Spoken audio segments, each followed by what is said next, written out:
दोस्तों आपका हमारे यूट्यूब चैनल में स्वागत है। और दोस्तों आज हम लोग बीपीएससी टीआरई 3 एग्ज़ाम के लिए सामान्य अध्ययन के पेपर को हल करेंगे।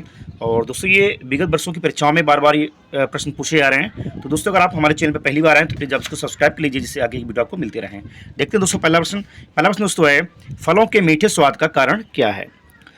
दोस्तों फ्रक्टोज को फल शर्करा भी कहा जाता है और इस प्रकार शर्करा मुक्ता फलों में ही पाई जाती है और फ्रक्टोज एक मोनोसेकेराइड है। तो दोस्तों यहाँ पे हमारा जो राइट आंसर दोस्तों है वो ऑप्शन डी है, फ्रक्टोज। नेक्स्ट दोस्तों है, आयोडीन की कमी से कौन सा रोग होता है। दोस्तों थायराइड हार्मोन के उत्पादन के लिए आयोडीन नामक तत्व आवश्यक होता है और शरीर में आयोडीन की कमी से जो है थायराइड ग्रंथ में वृद्धि हो जाती है और आयोडीन की कमी से घेंगा रोग हो जाता है। दोस्तों यहाँ पे हमारा जो राइट आंसर दोस्तों है वो हमारा ऑप्शन सी, घेंगा रोग। नेक्स्ट दोस्तों है, निम्नलिखित में से कौन सा कार्बनिक अम्ल अंगूर, इमली तथा केला में प्रचुर मात्रा में पाया जाता है। हमारे ऑप्शन दोस्तों हैं एसिटिक अम्ल, बी सिट्रिक अम्ल, सी लैक्टिक अम्ल और डी टार्टेरिक अम्ल। दोस्तों अंगूर, इमली तथा केला में प्रचुर मात्रा में टार्टेरिक अम्ल विद्यमान होता है और ये अम्लता नियामक और खाद्य पदार्थों में एंटीऑक्सीडेंट के रूप में उपयोग किया जाता है। तो यहाँ पे हमारा जो राइट आंसर दोस्तों है वो हमारा ऑप्शन डी है, टार्टेरिक अम्ल। नेक्स्ट दोस्तों है, निम्नलिखित में से कौन सा आनुवांशिक रोग नहीं है। तो हमारे ऑप्शन दोस्तों हैं रतौंधी, रंजकहीनता, हीमोफीलिया, वर्णांधता। दोस्तों रंजकहीनता एक आनुवांशिक रोग है जिसमें त्वचा, बालों तथा आंखों में मेलानिन नामक रंजक आंशिक या पूर्ण रूप से अनुपस्थित होता है। और अति रक्तस्राव हीमोफीलिया एक आनुवांशिक लिंग संलग्न रोग है। वर्णांधता एक लिंग संलग्न वंशागत रोग है और रतौंधी विटामिन ए की कमी से होने वाला रोग है। तो दोस्तों यहाँ पे राइट आंसर दोस्तों है वो हमारा ऑप्शन ए है, रतौंधी। अगला दोस्तों, निम्नलिखित में से कौन सा युग्म सुमेलित नहीं है। दोस्तों विटामिन ई को बंध्यता रोधी कारक भी कहते हैं, जबकि विटामिन डी का रासायनिक नाम कैल्सीफेरॉल होता है। और इस प्रकार जो है हमारा ऑप्शन जो सी दोस्तों है ये हमारा जो है मैच नहीं कर रहा है। बाकी विटामिन बी12 प्रति अरक्तता कारक, विटामिन सी प्रतिस्कर्बी कारक और विटामिन के प्रति रक्तस्रावी कारक। तो दोस्तों यहाँ पे हमारा जो राइट आंसर दोस्तों है वो ऑप्शन सी जो है सुमेलित नहीं है।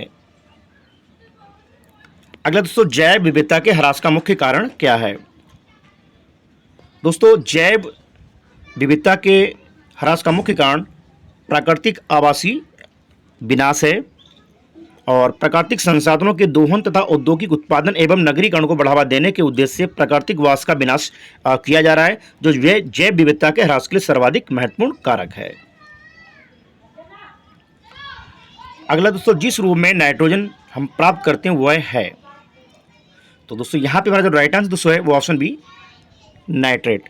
दोस्तों नाइट्रेट नाइट्रोजन तथा ऑक्सीजन के संयोग से बने हुए यौगिक हैं और वानस्पतिक वृद्धि के लिए पौधों को नाइट्रोजन की आवश्यकता होती है और वे इसकी पूर्ति वायु अथवा जल में घुलनशील नाइट्रेट से करते हैं। तो ऑप्शन बी दोस्तों सही है।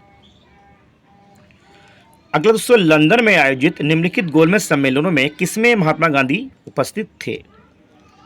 दोस्तों 7 सितंबर 1931 से 1 दिसंबर 1931 के मध्य द्वितीय गोलमेज सम्मेलन लंदन में संपन्न हुआ था और इस सम्मेलन में ही महात्मा गांधी ने जो है कांग्रेस का प्रतिनिधित्व किया था। तो यहाँ पे जो राइट आंसर दोस्तों है वह ऑप्शन बी, द्वितीय गोलमेज सम्मेलन जो 1931 में हुआ था। अगला दोस्तों, अखिल भारतीय किसान सभा के संस्थापक अध्यक्ष कौन थे। दोस्तों अखिल भारतीय किसान सभा की स्थापना अप्रैल 1936 में भारतीय राष्ट्रीय कांग्रेस के लखनऊ अधिवेशन में की गई थी और स्वामी सहजानंद सरस्वती अखिल भारतीय किसान सभा के संस्थापक थे। तो यहाँ पे हमारा जो राइट आंसर दोस्तों है वो ऑप्शन बी, स्वामी सहजानंद सरस्वती। और अखिल भारतीय किसान सभा की स्थापना 1936 लखनऊ में हुई थी। अगला दोस्तों, निम्नलिखित में से किसे भारत में स्थानीय सुशासन का जनक माना जाता है। दोस्तों लॉर्ड रिपन के कार्यकाल में स्थानीय स्वशासन प्रस्ताव 1882 में भारत में आधुनिक स्थानीय स्वशासन का आरंभ माना जाता है और लॉर्ड रिपन को स्थानीय स्वशासन का पिता या जनक माना जाता है। तो यहाँ दोस्तों हमारा राइट आंसर है वो ऑप्शन डी, लॉर्ड रिपन। अगला दोस्तों निम्नलिखित में से कौन सुमेलित नहीं है? दोस्तों खिलाफत आंदोलन का प्रारंभ करने के लिए गठित खिलाफत कमेटी में शौकत अली, मोहम्मद अली, अबुल कलाम आज़ाद, हकीम अजमल खान, हसरत मोहनी तथा डॉक्टर अंसारी शामिल थे तथा खिलाफत आंदोलन प्रारंभ करने का श्रेय मुख्यतः अली बंधुओं शौकत अली एवं मोहम्मद अली को दिया जाता है। एम ए जिन्ना ने खिलाफत आंदोलन में महात्मा गांधी की भागीदारी की भर्त्सना की और इस आंदोलन से दूर रहे। तो दोस्तों यहाँ पे हमारा राइट आंसर दोस्तों है वो ऑप्शन डी, मोतीलाल नेहरू की दोस्तों बात करें तो नेहरू रिपेट, और महात्मा गांधी की दोस्तों बात करें तो चंपारण आंदोलन 1917 में हुआ था। सुभाष चंद्र बोस की दोस्तों बात करें तो फॉरवर्ड ब्लॉक 1939 में। तो दोस्तों ऑप्शन डी जो है एम ए जिन्ना खिलाफत आंदोलन से संबंधित नहीं थे। अगला दोस्तों भारतीय राष्ट्रीय कांग्रेस के पहले अध्यक्ष कौन थे? दोस्तों भारतीय राष्ट्रीय कांग्रेस के पहले अध्यक्ष WC बनर्जी थे, व्योमेश चंद्र बनर्जी। और भारतीय राष्ट्रीय कांग्रेस का पहला अधिवेशन 1885 में बम्बई के गोकुलदास तेजपाल संस्कृत विद्यालय में हुआ था। तो उससे यहाँ पे हमारा जो राइट आंसर दोस्तों है वो हमारा ऑप्शन सी है, व्योमेश चंद्र बनर्जी। अगला दोस्तों निम्नलिखित नदियों में किसको दक्षिण की गंगा कहा जाता है? दोस्तों कावेरी नदी को दक्षिण की गंगा के नाम से जाना जाता है। तो दोस्तों यहाँ पे हमारा जो राइट आंसर दोस्तों है वो हमारा ऑप्शन ए, कावेरी नदी। अगला दोस्तों भारत में आधे से अधिक सोयाबीन का उत्पादन कहाँ से प्राप्त होता है? दोस्तों भारत में मध्य प्रदेश में आधे से अधिक सोयाबीन का उत्पादन प्राप्त होता है और इसके बाद क्रमशः महाराष्ट्र एवं राजस्थान का स्थान आता है। तो यहाँ पे दोस्तों हमारा जो राइट आंसर दोस्तों है वो हमारा ऑप्शन ए, मध्य प्रदेश, जिसको सोया प्रदेश भी कहा जाता है। अगला दोस्तों श्वेत क्रांति किससे संबंधित है? दोस्तों श्वेत क्रांति दुग्ध उत्पादन से संबंधित है, रजत क्रांति अंडा और पोल्ट्री उत्पादन से संबंधित है, जबकि नीली क्रांति जो है मछली पालन से संबंधित है। तो दोस्तों यहाँ पे हमारा जो राइट आंसर दोस्तों है वो हमारा ऑप्शन बी है, दुग्ध उत्पादन या डेयरी उद्योग। अगला दोस्तों निम्नलिखित में से कौन सी बायोडीजल की फसल है? दोस्तों जेट्रोफा बायोडीजल की फसल है और जेट्रोफा पुष्पी पादों की प्रजाति का एक पौधा है जो सूखे तथा विनाशकारी कीटों के प्रति रोधक है। तो दोस्तों यहाँ पे हमारा जो राइट आंसर दोस्तों है वो हमारा ऑप्शन सी है, जेट्रोफा। अगला दोस्तों चिपको आंदोलन संबंधित है। दोस्तों चिपको आंदोलन पेड़ों की कटाई को रोकने के लिए किया गया था, महत्वपूर्ण आंदोलन था और 70 के दशक में यही आंदोलन पादप संरक्षण की मिसाल बन गया। तो यहाँ पे हमारा राइट आंसर दोस्तों है वो ऑप्शन ए, पादप संरक्षण से। अगला क्वेश्चन दोस्तों है वन्य जीव सुरक्षा अधिनियम कब पारित किया गया था? दोस्तों वन्य जीव सुरक्षा अधिनियम वन्य जीवों की सुरक्षा के लिए भारतीय संसद ने 1972 में पारित किया था। तो ऑप्शन सी दोस्तों सही है, 1972। अगला दोस्तों अंतर्राष्ट्रीय ओजोन दिवस कब मनाया जाता है? दोस्तों वर्ष 1994 में संयुक्त राष्ट्र महासभा ने प्रतिवर्ष 16 सितंबर को अंतर्राष्ट्रीय ओजोन परत संरक्षण दिवस के रूप में मनाने की घोषणा की। और उल्लेखनीय है कि इसी वर्ष 1987 में 16 सितंबर को मॉन्ट्रियल प्रोटोकॉल पर हस्ताक्षर किए गए थे जो ओजोन परत के संरक्षण से संबंधित था। तो दोस्तों यहाँ पे जो राइट आंसर है वो ऑप्शन ए, 16 सितंबर को।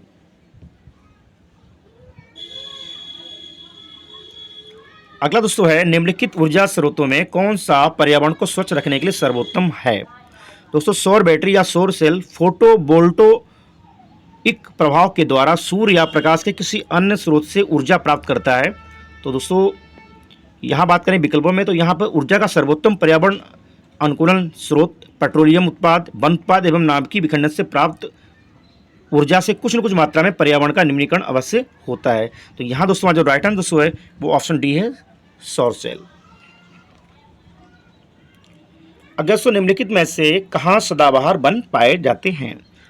दोस्तों उष्णकटिबंधीय सदाबहार वनों का विस्तार पश्चिमी घाट, उत्तर पूर्व भारत और अंडमान एवं निकोबार द्वीप समूह के 200 सेंटीमीटर से अधिक औसत वर्षा वाले क्षेत्रों में पाया जाता है। तो यहाँ दोस्तों जो राइट आंसर दोस्तों है वो हमारा ऑप्शन सी है, पश्चिमी घाट।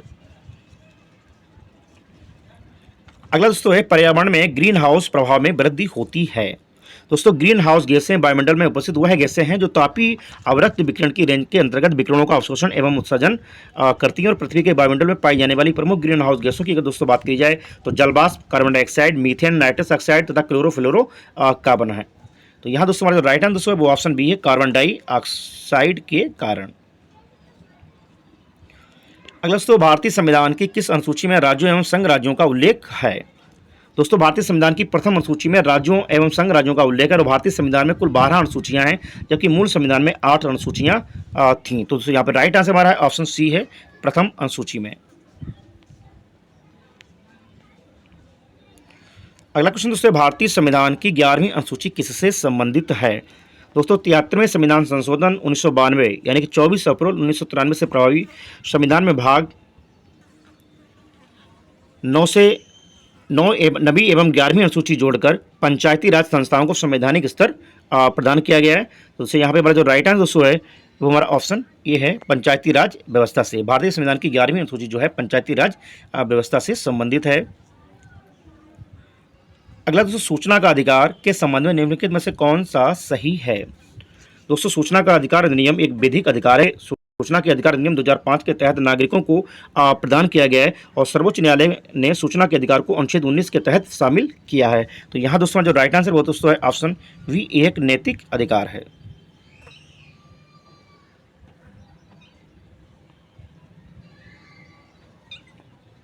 अगला दोस्तों, भारतीय संविधान का अनुच्छेद 40 राज्यों को सार्थक कदम हित परामर्श देता है। दोस्तों भारतीय संविधान का अनुच्छेद 40 राज्य सरकार को पंचायतों के संगठन तथा उसे अधिकार प्रदान करने से संबंधित है। तो यहाँ दोस्तों हमारा राइट आंसर दोस्तों वो ऑप्शन बी है, ग्राम पंचायतों के गठन से या संगठन से। नेक्स्ट दोस्तों है, निम्नलिखित में से कौन भारत में संघ राज्य से संबंधित नहीं है? तो दोस्तों यहाँ पे हमारा जो राइट आंसर दोस्तों है वो ऑप्शन सी है, इंद्रजीत गुप्ता समिति जो है ये संघ राज्य से संबंधित नहीं है। अगला दोस्तों, योजना आयोग का अंत किस प्रधानमंत्री ने किया है? दोस्तों प्रधानमंत्री नरेंद्र मोदी ने 15 अगस्त 2014 को लाल किले की प्राचीर से स्पष्ट उद्घोषित किया था कि योजना आयोग के स्थान पर नया संस्थान अस्तित्व में आएगा और 1 जनवरी 2015 को नया संस्थान नीति आयोग अस्तित्व में आया और यह योजना आयोग के इसी दिन समाप्त घोषित कर दिया गया था। तो दोस्तों यहाँ पे राइट आंसर दोस्तों है वो ऑप्शन ये है, नरेंद्र मोदी के द्वारा योजना आयोग की जगह पर जो है नीति आयोग को 1 जनवरी 2015 से लाया गया है। अगला दोस्तों, असंगठित श्रमिक सामाजिक सुरक्षा अधिनियम कब पारित हुआ?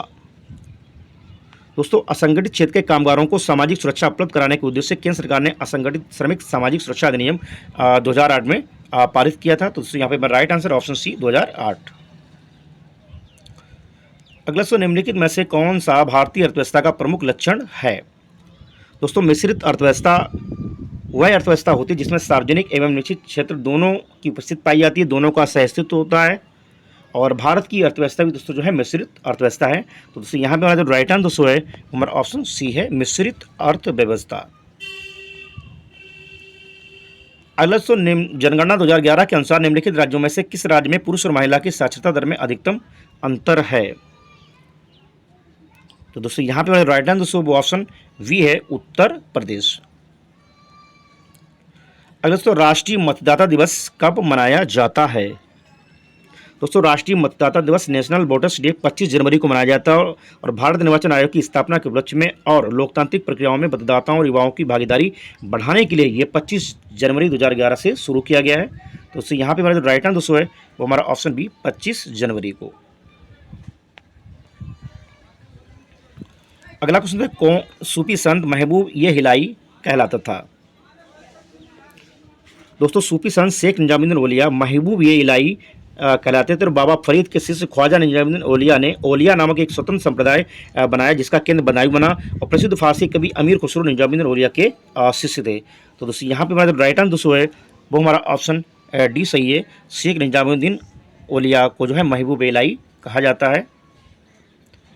अगला क्वेश्चन दोस्तों है, जलियांवाला बाग नरसंहार पर कांग्रेस जांच समिति की रिपोर्ट के प्रारूप लिखने का कार्य किसको सौंपा गया था? दोस्तों जलियांवाला बाग नरसंहार 13 अप्रैल 1919 को अमृतसर के पंजाब में हुआ था और इस पर जो कांग्रेस जांच समिति की रिपोर्ट के प्रारूप को लिखने का कार्य जो है महात्मा गांधी को सौंपा गया था। तो यहाँ पे राइट हमारा आंसर दोस्तों ऑप्शन बी महात्मा गांधी को। अगला दोस्तों है इंडियन ओपिनियन पत्रिका के प्रथम संपादक कौन थे। दोस्तों इंडियन ओपिनियन महात्मा गांधी द्वारा दक्षिण अफ्रीका से वर्ष 1903 में प्रारंभ की गई पत्रिका थी, जिसके प्रथम संपादक मनसुख लाल नजर थे, जो नटाल कांग्रेस के सचिव थे। और यह पत्रिका गुजराती, हिंदी, तमिल और अंग्रेजी भाषा में भी प्रकाशित होती थी। तो दोस्तों यहाँ पे हमारा जो राइट आंसर दोस्तों है वो हमारा ऑप्शन डी है, मनसुख लाल नजर। तो दोस्तों ये थे सामान्य अध्ययन के प्रश्न जो आने वाले बीपीएससी टीआरई 3 एग्जाम के लिए काफ़ी लाभप्रद होंगे।